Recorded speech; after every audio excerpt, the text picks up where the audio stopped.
a couple on your side have their remarks, and then we will proceed to the vote. Great. Thank you. And who would be next? Senator Cantwell. Senator Cantwell. Mr. Chairman, thank you. I didn't, when you said 2 or 3 people, I didn't know who you had in mind, but being next in seniority, I appreciate the opportunity.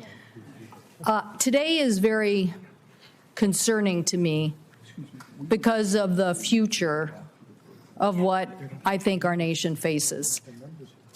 When I think of this issue, I think of my Pacific Northwest leadership, how Paul Allen, on his own, invested $100 million to fight Ebola.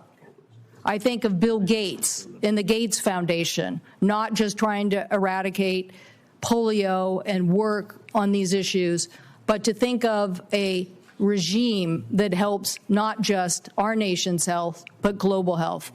So with the UW, the University of Washington, the Cancer Research Center, all of these entities are a collaboration of saying we have to go faster in solving these threats to our nation as it relates to health.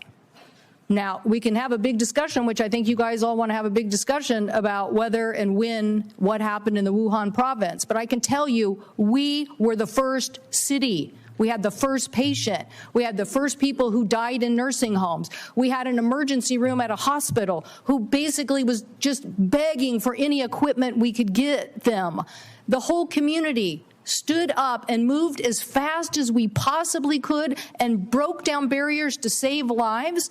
And that is what we have to continue to do on innovation. We cannot let another country get ahead of us on some sort of warfare issue and not have a response when it comes to a vaccine.